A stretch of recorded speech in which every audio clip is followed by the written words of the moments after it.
Bharatiya Janata party के राष्ट्रीय अध्यक्ष आदरणीय श्री राजनाथ सिंह जी, यहां के प्रदेश अध्यक्ष श्रीमान लक्ष्मीकांत जी, आदरणीय डॉक्टर जोशी जी, आदरणीय श्री कल्याण सिंह जी, मंच पर विराजमान सभी वरिष्ठ महानुभाव और लाखों की तादाद में आए हुए मेरे भारत के भाग्य विधाता भाइयों और बहनों,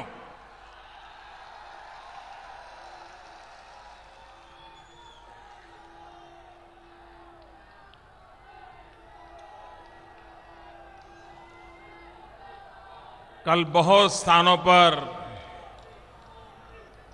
ओले गिरे, वर्षा हुई,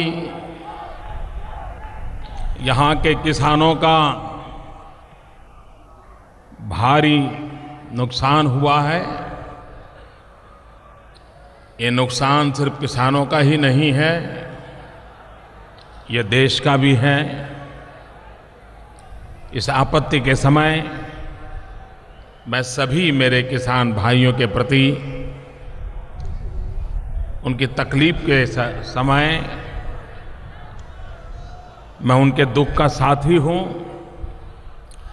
और उत्तर प्रदेश इकाई के मेरी पार्टी के कार्यकर्ताओं से मैं अनुरोध करता हूं कि इस रैली के बाद इस संकट में आए सभी किसानों से हम मिलें, उनकी मुसीबत को समझें और सरकार के पास जाकर के उनके हक के लिए हम लड़ाई लड़ें। उनको इस नुकसान के समय जितनी हो सके उतनी मदद हम करें। कल से यहां 10वीं और 12वीं कक्षा के छात्रों के इम्तिहान शुरू हो रहे हैं।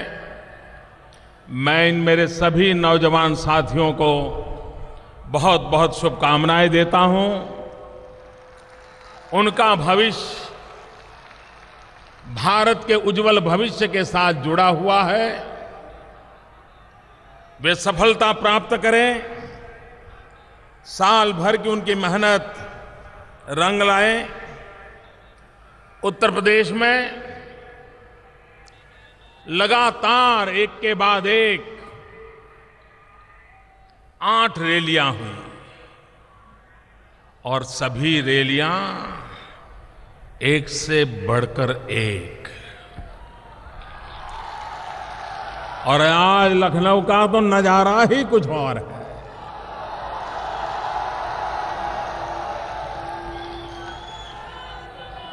एक केसरिया समंदर दिखाई दे रहा है, केसरिया समंदर।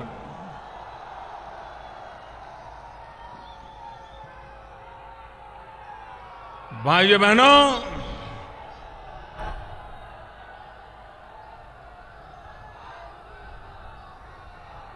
अभी तो चुनाव की गर्मी शुरू होना बाकी है। उसके बावजूद भी ये जन समर्थन, ये जन सैलाब, ये साफ साफ लग रहा है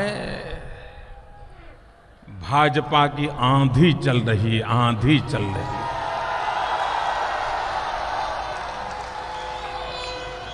और भाइयों बहनों, आज ये आंधी है, चुनाव घोषित होते ही ये सुनामी में परिवर्तित हो जाएगा और सबका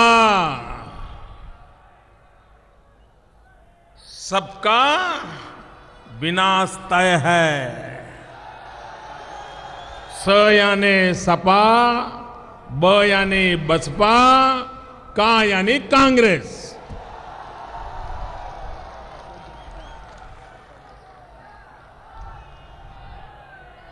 सबका लूटा है, सबका ने लूटा है। और इसलिए भाइयों बहनों, उनका विनाश तय है। आज हम लखनऊ में हैं। लखनऊ, और जब लखनऊ आते हैं तो अटल बिहारी वाजपेयी, उनका नेतृत्व बहुत कुछ उनसे सीखना मिला है। आप लखनऊ वाले बहुत भाग्यशाली हैं, क्योंकि आपने अटल जी को अपना बना लिया था, जीत लिया था। भाइयों बहनों, ऐसा कहा जाता है, शाम अवध सुबह बनारस, ये रुतबा पूरे उत्तर प्रदेश का है। और जब लखनऊ की बात आती है तो लोग कहते हैं, मुस्कुराइए, आप लखनऊ में हैं। भाइयों बहनों, ये कोई सामान्य सिद्धि नहीं है आपकी। आज ऐसे शहर में आया हूं जिसकी अपनी पहचान सदियों से है, अदब और तहजीब की रही है। लखनऊ यानी तहजीब, लखनऊ यानी अदब। लेकिन भाइयों बहनों, पिछले कुछ वर्षों से ऐसी सरकारियों ने ऐसा डेरा तंबू डाला है, इन शासन में बैठे हुए लोग, इसके पहले शासन में बैठे हुए लोग, इन लोगों के कारनामे ऐसे रहे हैं कि जो लखनऊ अदब और तहजीब से जाना जाता था, उसी लखनऊ में शासन करने वाले लोगों ने उसे भुला दिया है और तहबाजारियों को अपने बगल में बिठा दिया है। आज तहजीब पर तहबाजारियां हावी हो गए हैं। भाइयों बहनों, मैं यहां की जनता से प्रार्थना करता हूं कि आपकी वो जो विरासत है, जो सदियों से पली बड़ी है, उस विरासत को तबाह करने का किसी को अवसर न दें। भाइयों बहनों, यहां पर शासन में बैठे हुए लोग इसे तबाह करने पर तुले हुए हैं। अब ये उत्तर प्रदेश में, एक लखनऊ में अब कव्वाली की तान नहीं है, सिर्फ राजनीति का ताना बाना बचा है। अब यहां संगीत की बंदिश नहीं है, बदमाशों का बोलबाला है। अब यहां तबले पे थाप नहीं है, यहां पर दिन रात गुंडों की थप्पड़ें ही दिखाई दे रही है। संगीत के सुर नहीं है, कट्टे और बंदूकों की आवाज सुनाई दे रही है। गोमती का वो वैदिक स्वरूप नहीं, ऐसे लग रहा है गंदी नाली बना दी गई है। क्या हो गया हमारे उत्तर प्रदेश को?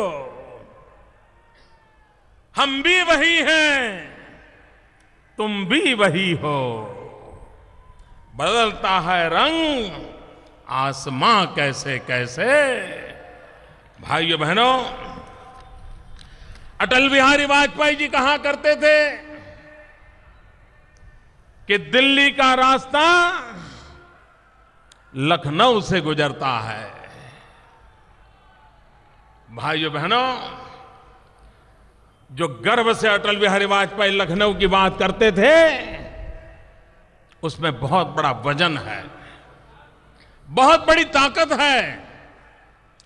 और उसी से प्रेरणा लेकर के मैं आज लखनऊ की धरती पर कहना चाहता हूं, तभी पूरा होगा जब उत्तर प्रदेश, समृद्ध उत्तर प्रदेश की नींव मजबूत होगी। समृद्ध उत्तर प्रदेश की नींव मजबूत हुए बिना समृद्ध हिंदुस्तान संभव नहीं है। और इसलिए भाइयों बहनों,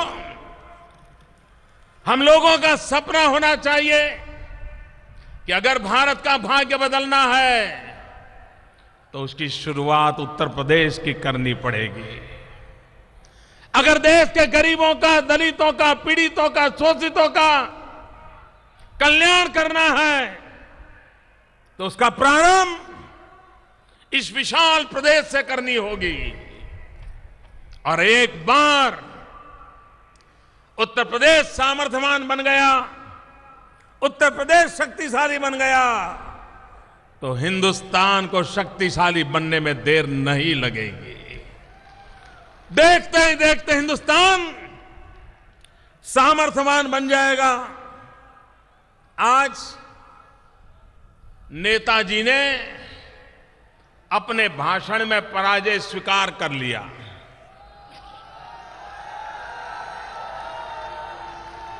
अभी अभी वो भाषण कर रहे थे, मुझे जानकारी मिली, नेताजी कह रहे थे, मोदी जी रैलियों में भीड़ इकट्ठे में करने में मुकाबला मत करो। मतलब इसमें तो उन्होंने पराजय स्वीकार कर लिया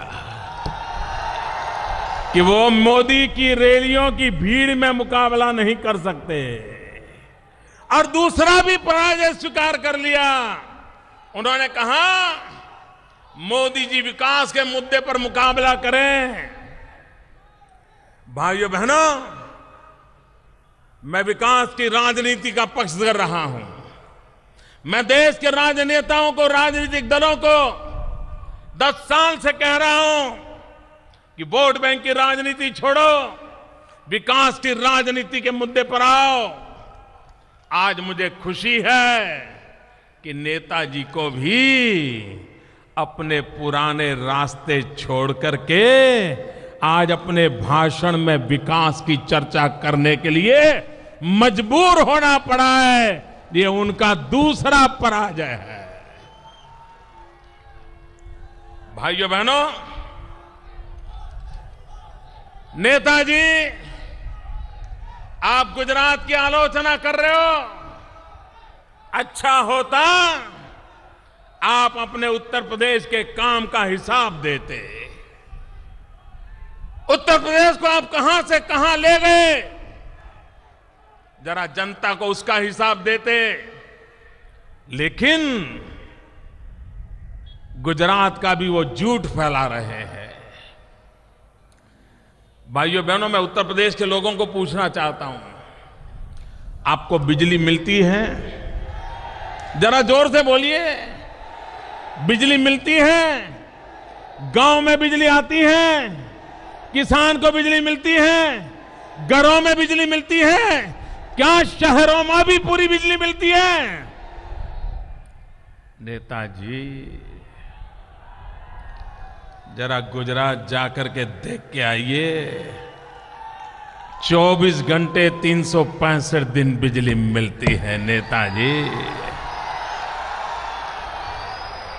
और आपके यहां तो बिजली में भी रिजर्वेशन है।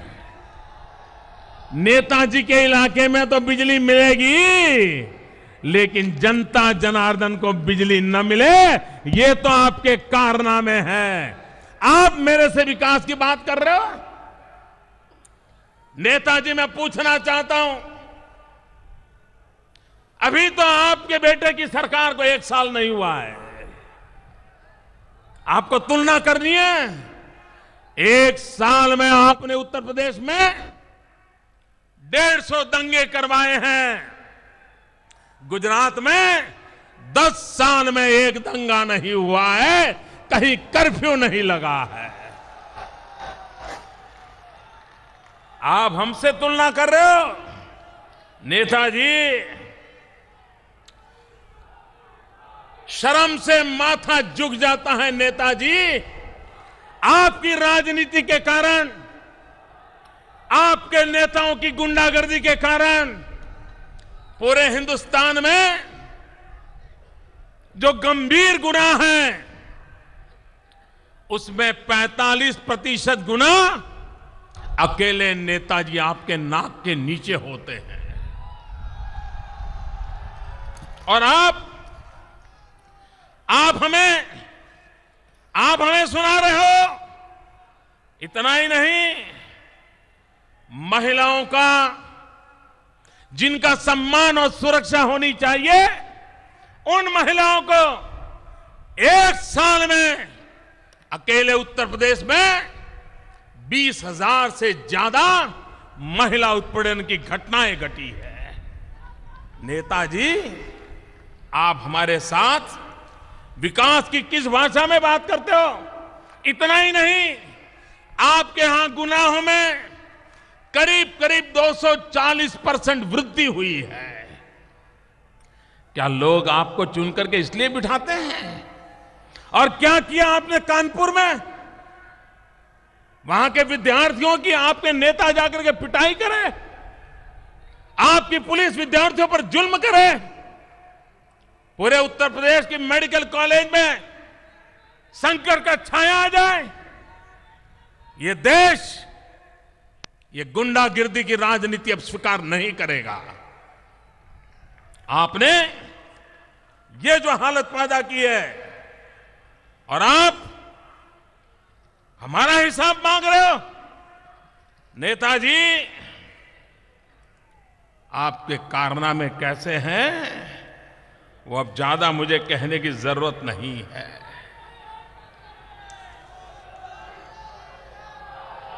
अब समाजवादी पार्टी में भी 2 खेमे हो गए हैं। समाजवादी पार्टी में भी 2 खेमे हो गए हैं। एक खेमे का नाम है समाज विरोधी पार्टी, और दूसरे खेमे का नाम है सुखवादी पार्टी। वो सुख और मौज में पड़ गए हैं। ये सुखवादी पार्टी है, ये समाज विरोधी पार्टी है।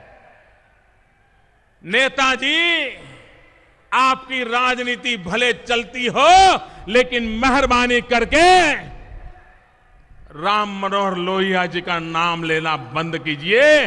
उनके आत्मा को कितनी पीड़ा होती होगी। ये नाच गान के नजारे, ये रिलीफ कैंप में बच्चों की मौत, राम मनोहर लोहिया जी को कितनी पीड़ा देती होगी। और नेताजी, कुर्सी सब कुछ नहीं होती है, उससे भी आगे जनता जनार्दन के सपनों को पूरा करने का एक बड़ा दायित्व होता है। नेताजी, आप विकास की बात कर रहे हैं। आज गुजरात में विकास का एक पैमाना होता है, प्रति व्यक्ति आय। भाइयों बहनों, उत्तर प्रदेश की प्रति व्यक्ति औसत आय सिर्फ 26,000 रुपया है, और गुजरात की प्रति व्यक्ति आय 75,000 रुपया है। 75,000। ये ऐसे नहीं आया। भाइयों बहनों, पूरा बड़ा इतना उत्तर प्रदेश गुजरात से 10 गुना बड़ा उत्तर प्रदेश है, लेकिन उत्तर प्रदेश के सिर्फ 10,000 गांवों में बिजली जा रही है। गुजरात के 100% गांवों में बिजली जाती है। घरों में बिजली। नेताजी, आपके उत्तर प्रदेश में 40% परिवारों को भी अभी बिजली नहीं पहुंची है। गुजरात में 99% परिवारों में बिजली पहुंच चुकी है। भाइयों बहनों, वादे करना, आप गुजरात के विकास की बात करते हो, मैं जरा पूछना चाहता हूं, नेताजी आपने मेरे से गुजरात से शेर मांगे थे, शेर, बब्बर शेर। मैंने कहा ठीक है, दे दो भाई।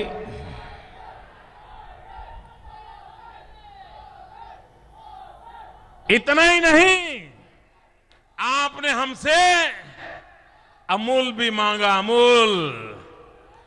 अगर आपको गुजरात का विकास नहीं देखता है तो अमूल को उत्तर प्रदेश में लाने की जरूरत क्या पड़ी। और भाइयों बहनों, मैं आपको बताता हूं, 1 साल पहले उत्तर प्रदेश में जो किसान या जो मालधारी पशुपालक दूध का उत्पादन करता था, उसको दूध का दाम सिर्फ 15 से 18 रुपया मिलता था।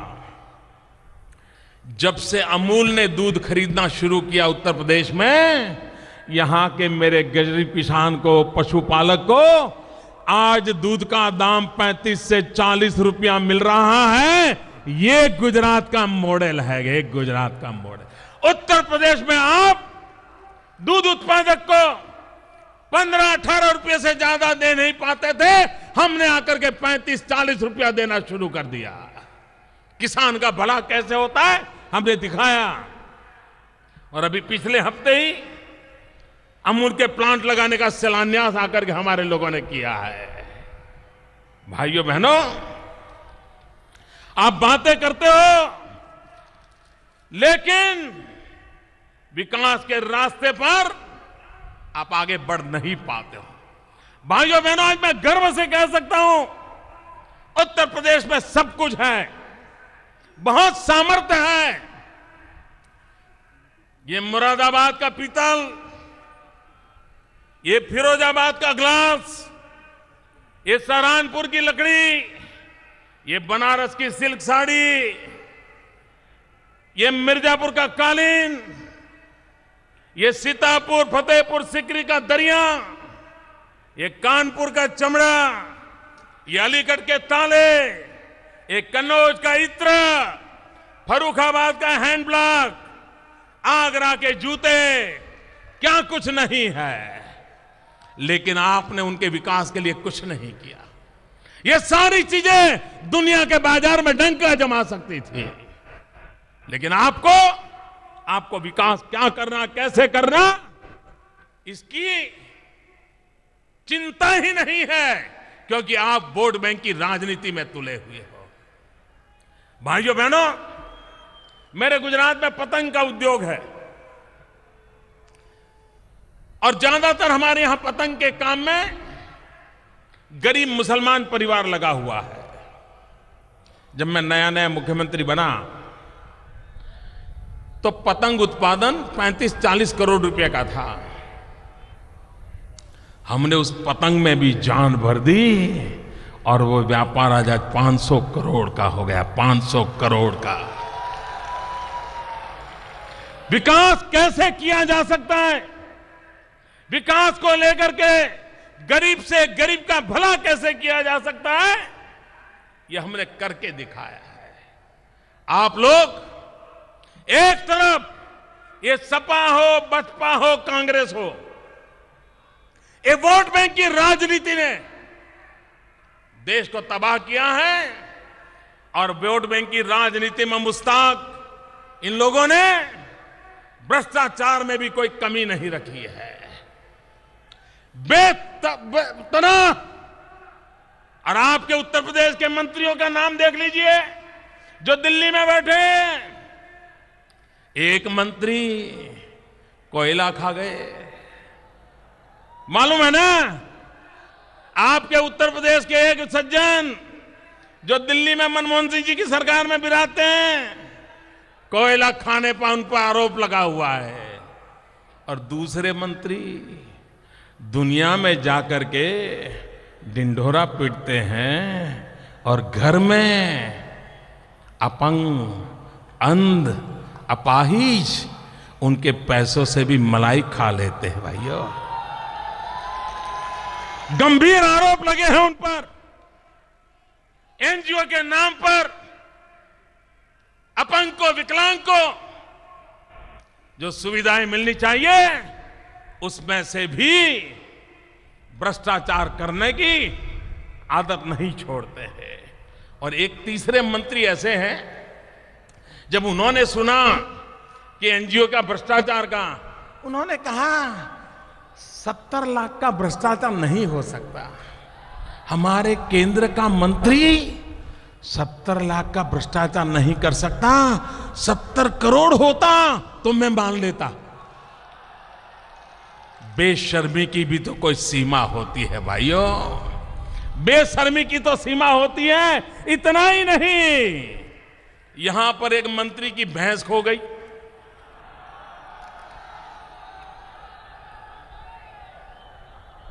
उत्तर प्रदेश में नौजवान बेटा खो जाए खबर नहीं बनती है, लेकिन एक मंत्री की भैंस खो गई, खबर बन गई। और मैं तो सोच रहा था मंत्री जी का बयान जरूर आएगा, वो जरूर कहेंगे, उनकी भैंस खो जाने पर कहेंगे सेक्युलरिज्म पर खतरा है।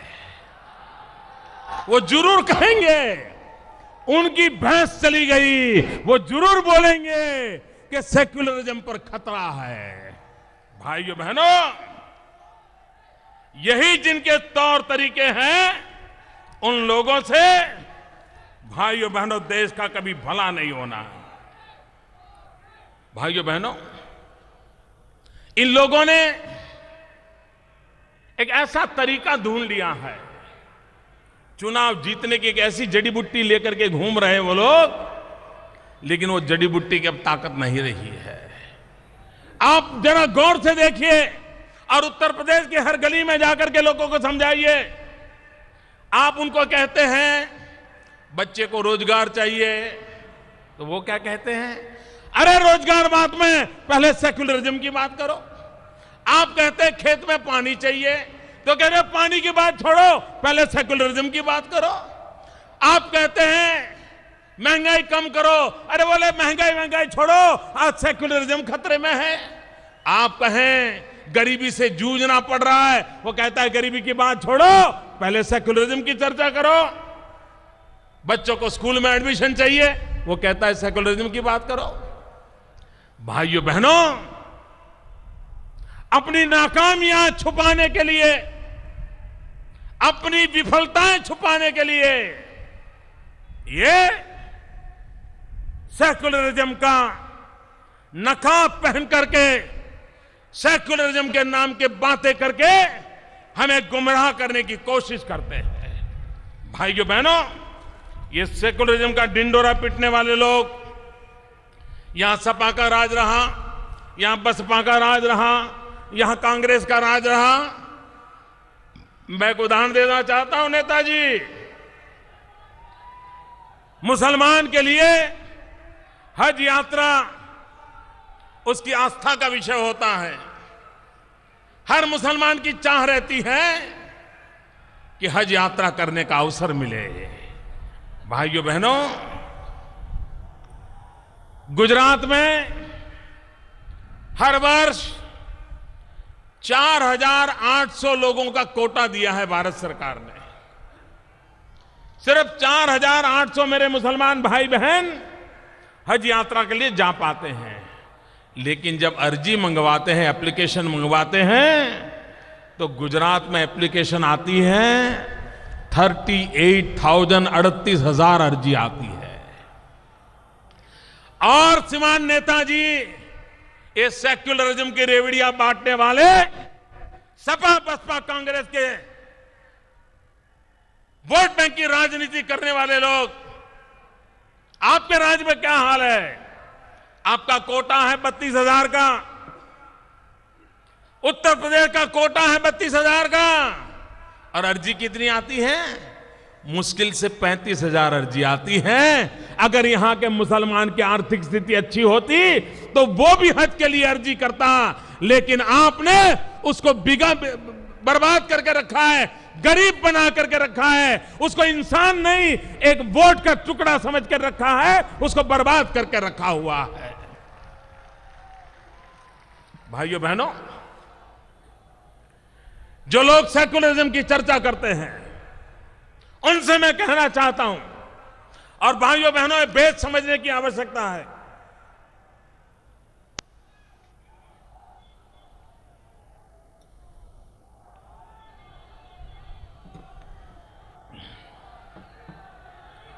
भाइयों बहनों,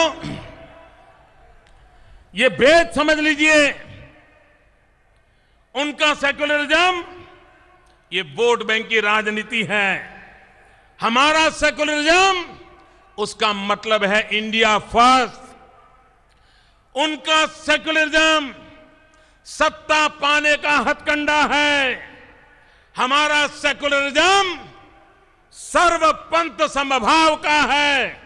उनके लिए सेकुलरिज्म तोड़ो और राज करो का रास्ता है, हमारे लिए सेकुलरिज्म जोड़ो और विकास करो का रास्ता है। उनके लिए सेकुलरिज्म ये सिर्फ चुनावी नारा है, हमारे लिए सेकुलरिज्म ये आर्टिकल ऑफ फेथ है। और इसलिए भाइयों बहनों, जो लोग हमें ललकारते हैं उनसे ललकारते हुए मैं कहता हूं, भाइयों बहनों, आंधियों की जीत है, आंधियों की जीत है जहां बिजलियां गिराने की, आंधियों की जीत है जहां बिजली गिराने की।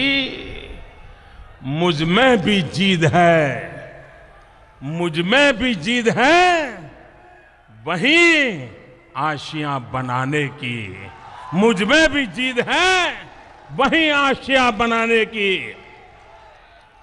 भाइयों बहनों, आज देश के जितने नेता हैं वो निराशा में डूबे हुए हैं, वे देश को ऊपर नहीं उठा सकते।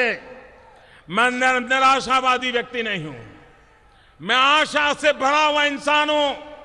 मेरी पार्टी आशा से भरी हुई पार्टी है।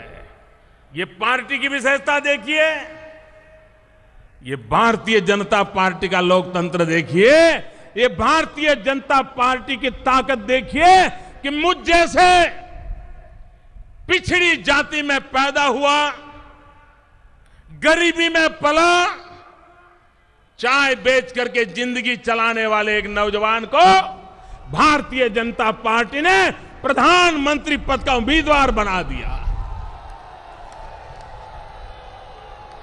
दलित हो, पीड़ित हो, शोषित हो, वंचित हो, मेरे पिछड़े भाई बहनों हो, आने वाला दशक आपका है। मैं दावे से कहता हूं, आने वाला दशक दलितों का है, पीड़ितों का है, शोषितों का है, वंचितों का है, पिछड़ों का है।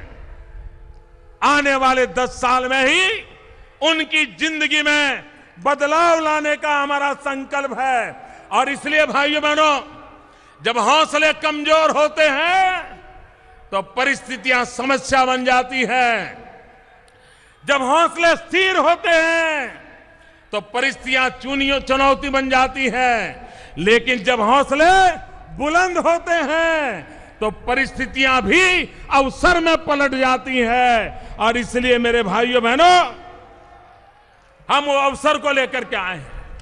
जो भ्रष्टाचार की बातें करते हैं, जो भ्रष्टाचार के डूबे हैं, भाइयों बहनों, मैं आज उत्तर प्रदेश की जनता को भरोसा देना चाहता हूं। मैं उत्तर प्रदेश की जनता को भरोसा देना चाहता हूं, मैं दिल्ली में एक चौकीदार के रूप में बैठने वाला हूं। प्रधानमंत्री पद उससे भी मेरे लिए महत्वपूर्ण बात है एक चौकीदार का काम। और मेरे उत्तर प्रदेश के भाइयों बहनों, दिल्ली की तिजोरी पर, देश की तिजोरी पर मैं किसी का पंजा नहीं पड़ने दूंगा। कोई हाथी पे बैठ के आए उसका भी पंजा नहीं पड़ने दूंगा। कोई साइकिल पे सवार होकर के आए उसका भी पंजा नहीं पड़ने दूंगा। ये मैं आपको विश्वास दिलाने आया हूं। भाइयों बहनों,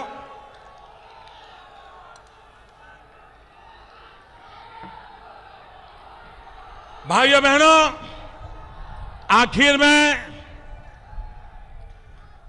मेरे मन के भावों को व्यक्त करने वाली एक कविता मुझे किसी ने भेजी है। वो कविता आज मैं आपको सुनाना चाहता हूं। उसके पहले मेरे साथ एक बार बोलिए भारत माता की। भाइयों बहनों, ये कविता मैं मानता हूं आज की स्थिति में सब सवालों के जवाब देती है।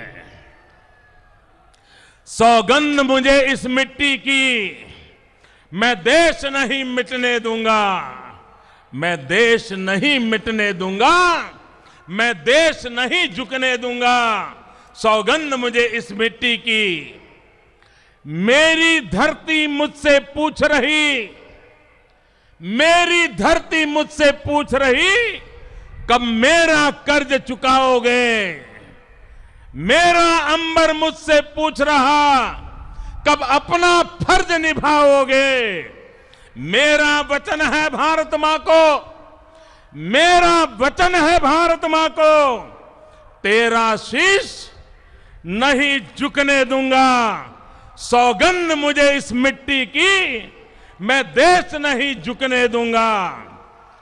वो लूट रहे हैं सपनों को, वो लूट रहे हैं सपनों को, मैं चैन से कैसे सो जाऊं। वे लूट रहे हैं सपनों को, मैं कैसे चैन से सो जाऊं। वो बेच रहे हैं भारत को, खामोश मैं कैसे हो जाऊं। हाँ मैंने कसम उठाई है, हाँ मैंने कसम उठाई है। मैं देश नहीं बिकने दूंगा, मैं देश नहीं झुकने दूंगा। सौगंध मुझे इस मिट्टी की, मैं देश नहीं बिकने दूंगा। वो जितने अंधेरे लाएंगे, वो जितने अंधेरे लाएंगे, मैं उतने उजाले लाऊंगा। वो जितने अंधेरे लाएंगे, मैं उतने उजाले लाऊंगा। वो जितनी रात बढ़ाएंगे, मैं उतने सूरज उगाऊंगा। वो जितनी रात बढ़ाएंगे, मैं उतने सूरज उगाऊंगा। इस छल फरेब की आंधी में, इस छल फरेब की आंधी में मैं दीप नहीं बुझने दूंगा। इस छल फरेब की आंधी में मैं दीप नहीं बुझने दूंगा। सौगंध मुझे इस मिट्टी की, मैं देश नहीं झुकने दूंगा। मैं देश नहीं झुकने दूंगा। वो चाहते हैं जागे न कोई, बस रात का कारोबार चले। वो नशा बांटते जाएं और देश यूं ही बीमार हो। ये नशा बांटते जाएं और देश यूं ही बीमार चले। पर जाग रहा है देश मेरा, पर जाग रहा है देश मेरा। हर भारतवासी जागेगा, हर भारतवासी जागेगा। माओ बहनों की असमत पर, माओ बहनों की असमत पर गीत नजर लगाए बैठे हैं। हर इंसान है यहां डरा डरा, दिल में खौफ जमाए बैठे हैं। मैं अपने देश की धरती पर अब दर्द नहीं उगने दूंगा। मैं अपने देश की धरती पर अब दर्द नहीं उगने दूंगा। मैं देश नहीं रुकने दूंगा। सौगंध मुझे इस मिट्टी की, मैं देश नहीं मिटने दूंगा। मैं देश नहीं झुकने दूंगा। अब घड़ी फैसले की आई। अब घड़ी फैसले की आई, हमने है कसम अब खाई, हमें फिर से दोहराना है और खुद को याद दिलाना है, न भटकेंगे न अटकेंगे, न भटकेंगे न अटकेंगे, कुछ भी हो इस बार नहीं मिटने देंगे। सौगंध मुझे इस मिट्टी की, मैं देश नहीं मिटने दूंगा, मैं देश नहीं मिटने दूंगा, मैं देश नहीं झुकने दूंगा। भारत माता की, भारत माता की। दोनों हाथ ऊपर करके पूरी ताकत से बोलिए, भारत माता की, भारत माता की। वंदे वंदे वंदे वंदे वंदे वंदे।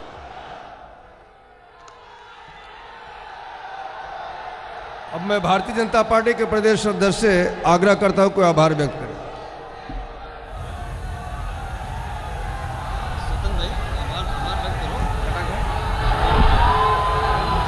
जनपदों से आए सभी कार्यकर्ताओं को